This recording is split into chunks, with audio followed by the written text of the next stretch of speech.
જગ્યાએ ઇવેક્શન કરાવવાના આ તમામ સૂચનાઓ જે છે આપવામાં આવી છે। पेट्रोल डीजलની અછત પર કોંગ્રેસના પ્રહાર। પ્રદેશ કોંગ્રેસ પ્રમુખ અમિત ચાવડાનું નિવેદન। સરકાર તત્કાલ ખેડૂત માટે વ્યવસ્થા ઊભી કરી છે। સૌરાષ્ટ્ર કચ્છમાં ખેડૂતો પરેશાન થઈ રહ્યા છે। મોડી રાત સુધી ટ્રેક્ટરની લાઈનો જોવા મળી રહી છે। 12 કલાક લાઈનમાં ઊભા રહેવા છતાં ડીઝલ મળતું નથી। बाजू खेडूतो लाइन में उभा है, युवाओं परेशान है, सामान्य लोग परेशान है। आ सरकारनी निष्फळता है। अमे सरकार ने तात्कालिक कहवा मांगीए छे कि जे प्राथमिक जरूरियात है, जे पुरवठो है, ये पेट्रोल होय, डीजल होय के गैस होय, एनी पूरती व्यवस्था करे। आ लाइनों में उभा रहवा माटे तमने मत नथी आप्या।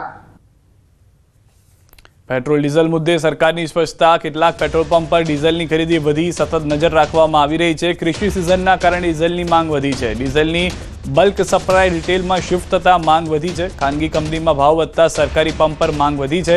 પુરવઠો સતત પહોંચે એવા તમામ પ્રયાસ થઈ રહ્યા છે। લોકો પેનિક બાઇંગ કરવાનું ટાળે।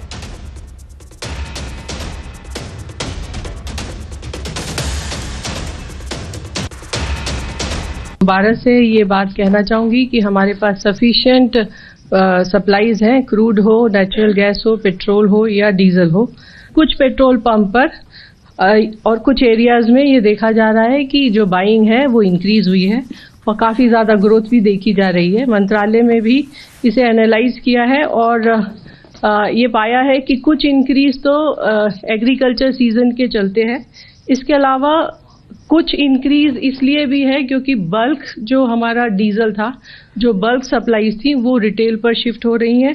इसके अलावा प्राइस डिफरेंस है, जो सरकारी तेल कंपनियां हैं वो जिस भाव पर पेट्रोल और डीजल बेच रही हैं और उसके मुकाबले जो प्राइवेट कंपनीज हैं वहाँ पर दाम कुछ अधिक है। इसके चलते भी ये डिमांड जो है वो सरकारी कंपनियों पर शिफ्ट हो रही है। परंतु इसके बावजूद भी हमारे पास सफिशिएंट सप्लाईज हैं और डिमांड के हिसाब से तुरंत के तुरंत एक्शन लिया जा रहा है और हर पेट्रोल पंप पर सप्लाई को सुनिश्चित करने का हर प्रयास किया जा रहा है। लेकिन हमारा सफिशिएंट क्रूड अवेलेबल है, हमारे पास पेट्रोल डीजल सफिशिएंट अवेलेबल है। हमारी रिफाइनरीज पिछले पूरे साल 105% ऑफ नेम प्लेट कैपेसिटी पर ऑपरेट हुई हैं। इसलिए ये कहना कि कहीं पर पेट्रोल या डीजल की कमी है ये बिल्कुल ठीक नहीं है।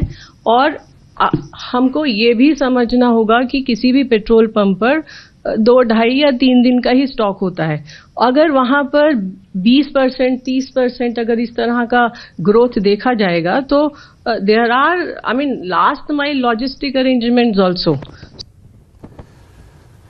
हाल अफवाओने कारणे કેટલાક પેટ્રોલ પંપ પર પેટ્રોલ અને ડીઝલનો જથ્થો પ્રભાવિત થઈ રહ્યો છે। અફવાથી ગભરાઈને કેટલાક લોકો પેટ્રોલ પંપ પર દોડ મૂકીને વધારે પડતી ખરીદી કરી રહ્યા છે, જેના કારણે પુરવઠાને અસર થતા ખરેખર જરૂર છે એવા લોકોને પેટ્રોલ ડીઝલના મળવામાં મુશ્કેલી થઈ રહી છે। આવી સ્થિતિ ન સર્જાય એ માટે જ પ્રધાનમંત્રી નરેન્દ્ર મોદી દ્વારા દેશવાસીઓને પેટ્રોલ ડીઝલનો કરકસરપૂર્વક ઉપયોગ કરવાની અપીલ કરાઈ છે, જેને સારો પ્રતિસાદ મળી રહ્યો છે। આવનાર દિવસોમાં યુદ્ધની સ્થિતિના કારણે વધારે મુશ્કેલી વેઠવાનો વારો ન આવે એ માટે આપણે સૌએ પેટ્રોલ, ડીઝલ અને એલપીજીનો શક્ય એટલો ઓછો उपयोग करवो जोईए। प्रधानमंत्री मोदीनी अपीलने गंभीरताथी लईने जे ईंधण बचाववामां सलाह आपवामां आवी छे तेनी परिस्थितिनो असरकारक रीते अमल करवो जोईए।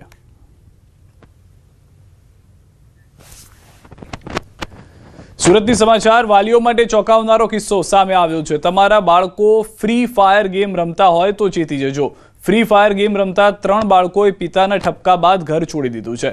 चौक बजार विस्ताરના 3 બાળકો ઘર મૂકીને નીકળી ગયા છે। વારંવાર ફ્રી ફાયર ગેમ રમતા બાળકોને ટોકતા માઠું લાગ્યું અને પિતાએ પોતાના 3 બાળકોને ફ્રી ફાયર ગેમ નહીં રમતા ટોક્યા હતા, જેને કારણે બાળકો ઘર છોડીને ચાલ્યા ગયા છે।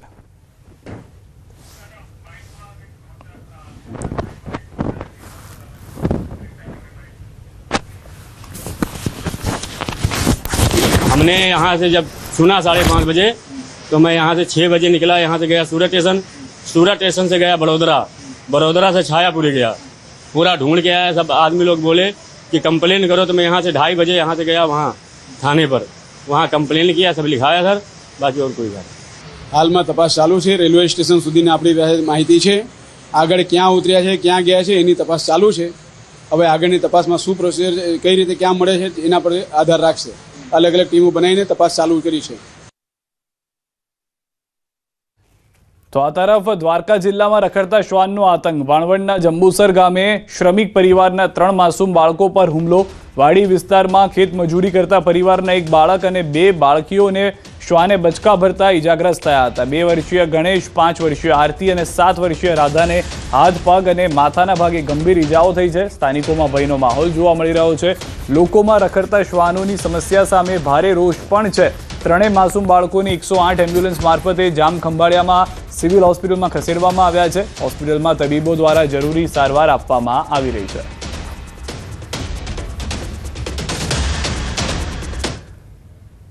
ગીર સોમનાથ જિલ્લાના ઉના શહેરમાં રખડતા શ્વાનનો આતંક વધતા સ્થાનિકોમાં ભય અને રોષનો માહોલ સર્જાયો છે. શહેરના વિવિધ શેરી મહોલ્લામાં નાના બાળકો અને રાહદારીઓ પર શ્વાનો હુમલા કરી રહ્યા હોવાનું સામે આવ્યું છે.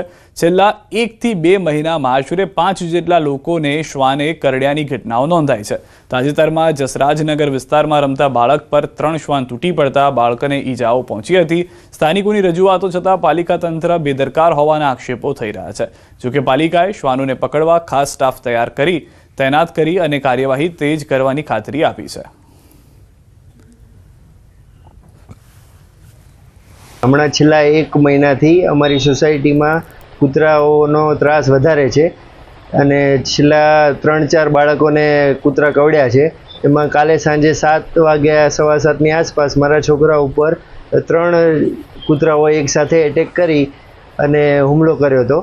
અમે નગરપાલિકાના ચીફ ઓફિસર સાહેબશ્રીને અરજી કરેલી છે અને એમણે યોગ્ય કાર્યવાહી કરી અને રસીકરણ અને કૂતરાને પકડવાની ખાતરી આપી છે. 7-8 જેટલા છોકરાઓને આના જ કૂતરાઓએ હાલતા ચાલતા એટેક કરે છે. નાના મોટા વડીલો નીકળે છે એમને પણ આ લોકો હાલતા ચાલતા એટેક કરે છે.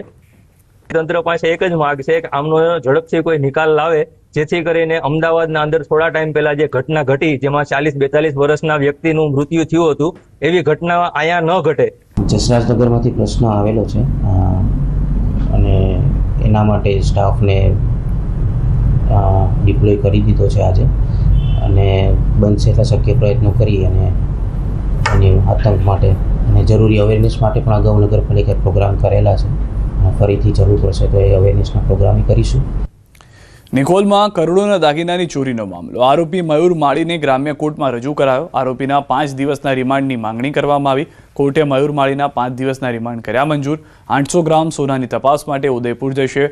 પોલીસ હર્ષિદા નાહવા ગઈ ત્યારે મયુર સોનું લઈને ફરાર થયો હોવાની જાણકારી આપી ચૂક્યું છે. અમદાવાદમાં આવેલ નિકોલમાં કરોડોના દાગીનાની ચોરીના મામલે આરોપી મયુર માળીને ગ્રામ્ય કોર્ટમાં રજૂ કરવામાં આવ્યા. મયુર માળી ચોરી કરનાર હર્ષિદા શેટ્ટીનો પ્રેમી છે. કોર્ટે આરોપીના 5 દિવસના રિમાન્ડની માંગણી કરી છે. હવે આ સમગ્ર મામલે ચોરી કરેલા કેટલાક દાગીના વેચ્યા અને કેટલાક રાજસ્થાનમાં દાટિયાની તેની તપાસ થશે. મયુર માળીને લઈને રાજસ્થાન જશે. ગુજરાત પોલીસ કોર્ટે મયુર માળીના 5 દિવસના રિમાન્ડ મંજૂર કર્યા છે.